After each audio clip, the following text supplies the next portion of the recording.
Hello friends, welcome back to my channel. இன்றைக்கி நம்ம இந்த வீடியோவில் என்ன பார்க்க போகிறோன்னு பார்த்தீங்கன்னா, விஜயகாந்த் கல்யாண மண்டபம் தான் வந்திருக்கோம். ஸோ இங்கேயே வந்திருக்கோன்னு பார்த்தீங்கன்னா, விஜயகாந்த் சாரோட நினைவிடத்தை பார்க்க தான் வந்திருக்கோம், அவரோட ஜீவ சமாதி இடத்த பார்க்குறதுக்கு. ஸோ இங்கே வந்து நம்ம அவரை பார்த்துட்டு அவர்கிட்ட பிளஸ்ஸிங் வாங்கிட்டு நம்ம வந்துடலாம். ஃபஸ்ட்டு நம்ம உள்ளே போகும்போது பார்த்திங்கன்னா, இந்த மாதிரி லைனாக இது போட்டு வச்சுருக்காங்க, கம்பி மாதிரி. ஸோ நம்ம உள்ளே போகிற இடம் பார்த்திங்கன்னா ஃபுல்லாக விஜயகாந்த் சாரோட பிக்சர்ஸ்லாம் இருக்குது. அந்த ஃபோட்டோஸ்லாம் பார்க்கும்போது பார்த்திங்கன்னா அப்படியே நேச்சுரலாக பார்க்குற மாதிரியே இருக்கும். நம்மளை ரொம்பவே அழகாக இருந்தது. பட் உள்ளே நம்ம நடந்து போகும்போதே பார்த்திங்கன்னா ஹார்ட்லாம் அப்படியே ரொம்ப வெயிட்டாக இருக்க மாதிரி ஒரு ஃபீல் ஆச்சு. நம்ம உள்ளே போயிட்டு சாரோட நினைவிடம், அவரோட புதைத்த இடத்துக்கிட்ட போய் பார்த்திங்கன்னா அவரோட சமாதி கிட்ட நமச்சிவாய சாண்டிங் ஓடிட்டே இருக்குது. ஸோ அங்கே பார்த்திங்கன்னா ஏதோ ஒரு வைப்ரேஷன் வந்து நமக்குள்ளே வருது. ஸோ அவர் வந்து இன்னும் கடவுளாக நம்மளுக்கெல்லாம் அங்கே இருந்து பிளஸ்ஸிங் பண்ணுறாருன்ட்டு நான் நம்பினேன். ஸோ அங்கே வந்து போனீங்கன்னா வந்துட்டு எப்பயுமே வந்து போலீஸ்லாம் இருக்காங்க காவலுக்கு. அப்புறம் நீங்கள் காலையில் போனாலும் சரி, மதியம் போனாலும் சரி, அவங்களுக்கு எல்லா டைமும் சாப்பாடு கொடுத்துட்ருக்குறாங்க, ப்ரொவைட் பண்ணுறாங்க. அதே மாதிரி ஈவினிங் ஸ்நாக்ஸ் தராங்க. ஸோ அவர் இருக்கும்போது எப்படி எல்லாரோட வயிற்றையோ பசியோ நிரப்புனாரோ, அதே மாதிரி இப்போவும் அது வந்து அவரை பார்க்க வர எல்லாருக்கும் அது வந்து தரப்படுது. ரொம்பவே வந்து வைப்ரேஷன் அதிகமாக இருக்கிற இடமா இருந்தது அவர்கிட்ட போகும்போது. அங்கே வந்து அவரோட கண்ணு பிக்சர் வந்து பேக் சைடு வச்சுருப்பாங்க. அவ்வளோ அழகாக சூப்பராக இருந்தது. நம்மளை பார்க்குற மாதிரியே இருக்கும். அவரோட சமாதிக்கிட்ட இருந்து நீங்கள் அவரோட ஃபோட்டோஸ் எங்கே பார்த்தீங்கன்னாலும், நீங்கள் எந்த பக்கம் நின்று பார்த்தாலும் உங்களையே அவர் வாட்ச் பண்ணுற மாதிரி இருக்கும். அந்த கண்ணு பாருங்கள், அவ்வளோ ரியலிஸ்டிக்காக நம்மளை உயிரோடு இருந்து பார்க்குற மாதிரி அப்படி இருந்தது. ஸோ நாங்கள் இங்கே வந்து விஜயகாந்த் சாரோட பிளஸ்ஸிங் வாங்கிட்டு ப்ரே பண்ணிவிட்டு வரும்போது பார்த்திங்கன்னா, ஒரு சேனல் வந்து எலெக்ஷனுக்காக மற்ற மக்களோட கருத்து கணிப்பை வந்து கேட்டுட்டு இருந்தாங்க. ஸோ அந்த டைம் பார்த்திங்கன்னா அம்மாவும் பேசியிருந்தாங்க. அவங்க என்னென்ன கொஷின் கேட்டாங்க, அம்மா என்ன பதில் சொன்னாங்கன்றதை பார்க்கலாம். ஸோ நான் இங்கே வந்து பார்த்ததுல ரொம்பவே ஹாப்பி. எதுக்கு இன்றைக்கி நான் இந்த வீடியோ போஸ்ட் பண்ணுறேன்னா, சரி அம்மா பேசியிருக்காங்க, மதர்ஸ் டே அதுவுமா போஸ்ட் பண்ணலான்னு தான் பண்ணேன். ஓகே ஃப்ரெண்ட்ஸ், வீடியோ ஃபுல்லாக பாருங்கள். பிடிச்சிருந்தா லைக் பண்ணுங்கள், ஷேர் பண்ணுங்கள், கமெண்ட் பண்ணுங்கள். பாய். கண்டிப்பாக நீங்களும் இந்த பிளேஸ்க்கு போய் பார்த்துட்டு வாங்க. அப்படியே வந்து உங்களுக்கு அந்த வைப் வந்து இருந்துகிட்டே இருக்கும். ஸோ வீடியோவை மறக்காமல் கடைசி வரை பாருங்கள். என்ன கொஷின் கேட்டிருக்காங்க, அதுக்கு எங்கள் அம்மா என்ன ரிப்ளை பண்ணியிருக்காங்கன்றதை பார்க்கலாம். வாங்க ஃப்ரெண்ட்ஸ்.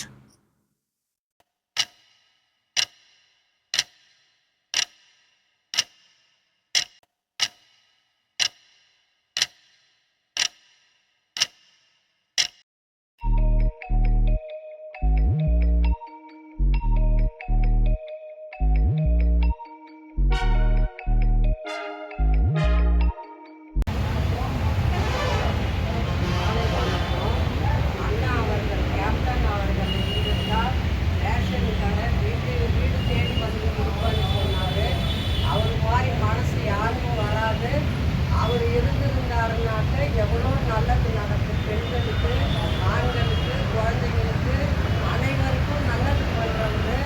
அவர் மனசு மாதிரி யாருக்கும் வராது. அவர் வந்து ஒரு கொரோனாவில் இறந்தவங்களையும் என்னுடைய காலேஜில் அடைக்கலம் பண்ணுங்கன்னு சொன்ன ஒரே தலைவர் கேப்டன் அண்ணா அவர்கள் தான். நான் அவருக்கு தலை வணங்குறேன், அவருக்கு மரியாதை செலுத்துறேன். ரொம்ப நாளாக வரணும்னு நினச்சேன், எனக்கு வர முடியல. இன்னைக்கு வந்தேன். அண்ணனுடைய ஆத்மா சாந்தி அடையணும், நல்லது நடக்கணும். அண்ணி அவர்கள், அண்ணி பிரேமலதா அவர்கள் எல்லாருக்கும் நல்லது பண்ணுவாங்கன்னு நான் நினைக்கிறேன். அண்ணன் வழியில் போய் அவங்க நல்லது பண்ணுவாங்க மக்களுக்கு.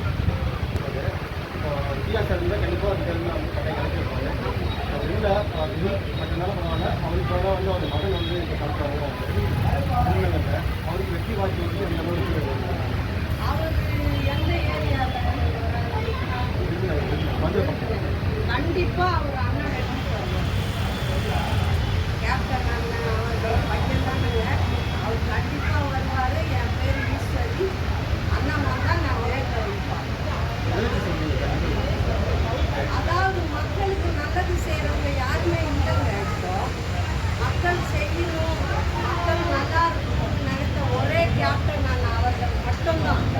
அவர் ஆத்மா சாந்தி அடையும் போது அவருக்காக கழுகு போகிறவங்களுக்கு வந்ததும் அவருக்கு ஒட்டினார். வேற யாருக்கும் வந்தது சரித்திரமே கிடையாதுங்க. முக்கியமான கல்யாணம் வந்து ராதிகா பார்த்துருக்காங்க. ராதிகா வந்து சிவக தொழிலில் வேறு கட்சி சார்பாக நிற்கிறாங்க. அவங்களும் மிகப்பெரிய நடிகை, அவங்க நிறையா ரசிக்கப்பட்டிருக்காங்க. அவங்க நடிகர் தாங்க, இல்லைன்னு சொல்ல. அவங்க நடிகர் எல்லாரும் விரும்ப பார்க்க வேண்டிய ராதிகா மேடம் சீரியல் வருது, எல்லாமே வருது. ஆனால் இவர் வருவார். கேப்டன் அண்ணன் பையன் கண்டிப்பாக ஜெயிப்பார். அண்ணனுடைய ஆத்மா நான் ரொம்ப மதிக்கிறேன் அவரை. நான் அம்மா கட்சியில் தான் இருந்தேன். அண்ணன் ஆனாலும் நான் எம்ஜிஆராக நினச்சி பார்ப்பேன். எப்படி அவர் வழி நடத்தினது எல்லாமே அனைத்தும் மக்களுக்காக பண்ணார். மற்றவங்களுக்காக செய்கிறவங்க எனக்கு பேர் வரணும்னு செய்யறதுக்காக இல்லை.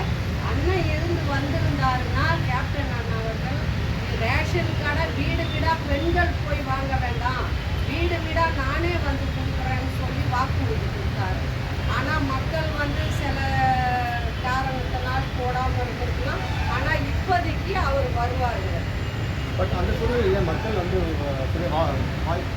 வாய் பதிவு கேப்டன் அண்ணன் வந்து இருக்கும்போதும் சரி இல்லைனாலும் சரி இப்போதைக்கு காலகட்டம் அவர் வருவார். அதுதான் சொல்ல முடியும்.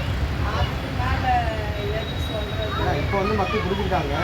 பட் அவர் இருக்கும்போது புரிஞ்சுக்கலையாங்கிறது தான் ஒரு மிகப்பெரிய கேள்விக்குரிய. அதாவதுங்க, இருக்கும்போது புரிஞ்சுக்கலன்னு இல்லை, ஒருத்தர் ஒரு விதமாக சொல்லி மக்களை ஏமாற்றி ஓட்டு வாங்கினாங்க. அதுதான் உண்மை.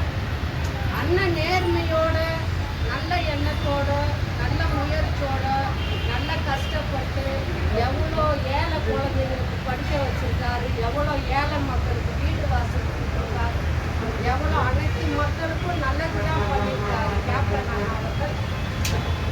இதுக்கு மேலே வந்து அண்ணனோட பையன் ஜெயிச்சு வரணும். சொன்னது அண்ணன் சொன்னதெல்லாம் அவர் செய்யணும்.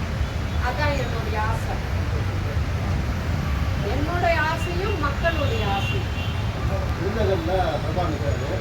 அவங்க வந்து ஓட்டு வந்து விஜயகாந்த் சாருக்கு சரியாக வேணுமா, இல்லை வந்து இவரு விஜயகாந்த் சார் மாதிரி நல்லது பண்ணுவார்னு சொல்லிட்டு அவருக்காக ஓட்டு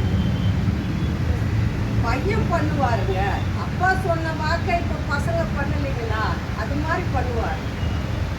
அவருக்கு தெரியும் இல்லையா, அப்பா ஓரளவு வந்து கட்சியில் ஈடுபாடு இல்லைனால வீட்டில் செய்யறதுக்கு தெரியும் இல்லையா பசங்களுக்கு. இப்போ நம்ம வளர்க்குற பசங்களுக்கு நம்ம அம்மா அப்பாவை பற்றி தெரியும் இல்லையா, அது மாதிரி தான். பொதுமக்களை பார்க்கறதுக்காக வேண்டி சாப்பாடு 3 வேளை கொடுத்து அவருக்காக இது மாதிரி பாதுகாப்பு போலீஸ் காவல்துறை மதிப்பை நான் வைப்போம். நானும் கட்சியில் இருக்கிறேன். காவல்துறைங்க நல்லது கெட்டது எல்லாத்துக்கும் அவங்க வந்து ரோட்டில் நின்று வெளியில் நின்று போராடுறாங்க. ரொம்ப நல்ல விஷயம்.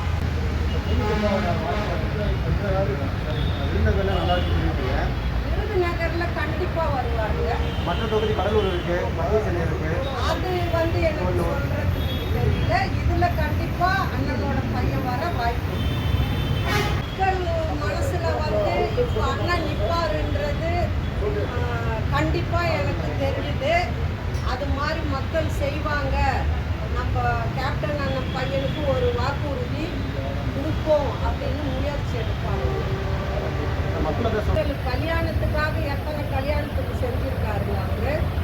அது இல்லாமல் வீடு இல்லாதவங்களுக்கு வீடு கட்டி கொடுத்துருக்காரு, நிலம் இல்லாதவங்களுக்கு நிலம் கொடுத்துருக்காரு, எல்லா சலுகையும் பண்ணியிருக்காருங்க கேப்டன் அண்ணா. ரொம்ப மதிப்புக்குரியவர். ரொம்ப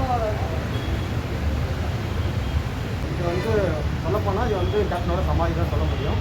ஆனால் மக்கள் வந்து இது வந்து கோயில் சொல்லுங்க, சமாதி சொல்லாங்க, கோயில் சொல்லுங்க.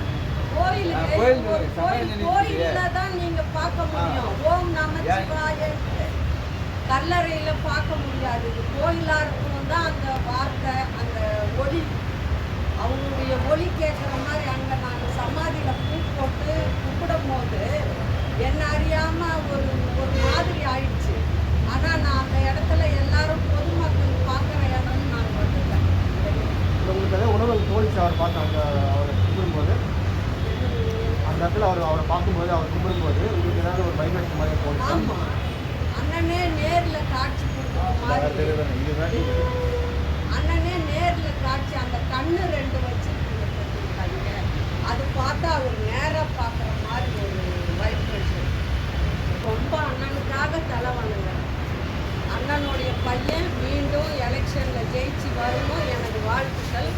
எனக்கு 52 வயசாச்சு. கடவுள் நம்பிக்கை வைத்து சொல்கிறேன்.